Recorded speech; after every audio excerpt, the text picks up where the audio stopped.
Hey there everyone, it's Coach Ryan Knapp from Miles to Go Endurance, and today I want to talk to you about the one specific thing that I see when I talk to runners and athletes that absolutely kills their gains. And if you do this one thing, you're going to see gains and going to see improvements no matter what sort of workouts or what sort of training you're doing. And that is consistency. Now I hear you sighing, I hear you going, oh, another video about consistency. I'm going to give you a specific example of why this is the case, which generally doesn't happen with consistency. We just hear, oh, go out and do your workouts, blah, blah, blah, blah, blah. We thrive on being consistent, okay? This is why little kids, when they're born, they have to be on a routine because they have a consistent routine and their body gets used to that. This is why when I train my dog Molly, who's currently taking a nap right now, when she gets training every day, she learns her new tricks. If I stop training her, she forgets her tricks because you have to be consistent. The same thing with us. The more you practice to play the guitar, the more you're going to sound like a better guitar player. Here's how consistency has to do with running specifically, because that's what we're here to talk about. So many people want to get faster.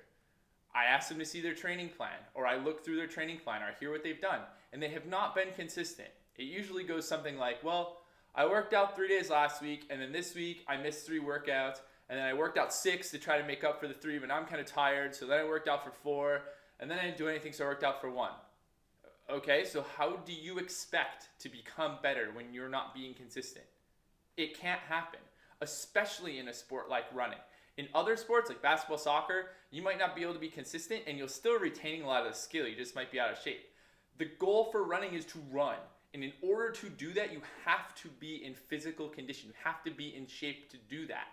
It's not a sport that you can get away with other types of movement like basketball, where you might not be in shape, but you can still shoot well. Running is predicated on being in shape. It's predicated on aerobic and anaerobic fitness and speed. So if you're not doing that, how do you expect to get better? And here's an example of exactly why this is. Okay? You're training for a marathon. It's 16 weeks away. The first 3 weeks of your program, you're running 5 days a week, you hit all 5 of your workouts for 3 straight weeks, you do your yoga, your cross training, blah, blah, blah, you're on fire. You hit those for 3 weeks. Then, for 2 weeks after that, you only work out 3 times the 4th week, and then twice the 5th week, okay? So you've had 15 straight workouts, boom, in the first 3 weeks, now you've hit 3, and now you've hit 2. So you worked out 15 times, 15 runs, now you're at 5 runs for 2 weeks. What's going to happen is those first 5 days a week you're working out, those first 3 weeks, you've seen gains. Awesome. Now you have not done that same type of workout. You have not challenged your body, so you're going to see decreases. Now what has to happen is when you see the decrease, you're going to go, oh crap, I'm not in the shape I was, or now I need to get back onto it. And so most people do one or two things. They'll ramp up super hard and they end up trying to hurt themselves or end up getting fatigued in the end.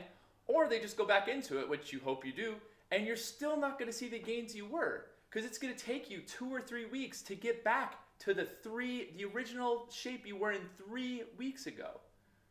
All right, and maybe it doesn't take 3 weeks. Maybe it takes a week and a half. Maybe it takes 2 weeks. Maybe it takes 10 days, whatever the case is.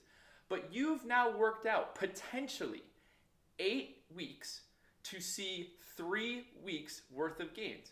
You've worked out for 8 weeks to see gains that you had 5 weeks before that. But because you were not consistent, you lost those 3 weeks of working out. We all don't want to waste time, right? We all want to do great things. The biggest thing you can do, the biggest way you can sabotage yourself is not to be consistent. Not being consistent will kill your running. Being consistent, setting up systems and setting up your life to maintain consistency is the #1 thing that you can do to become a better runner. Regardless of the workout you're doing, regardless of strength training, the yoga, the whatever you're doing, the stair climber, I don't care, whatever way you're training yourself, being consistent in the way you're training yourself is going to be your #1 key for success.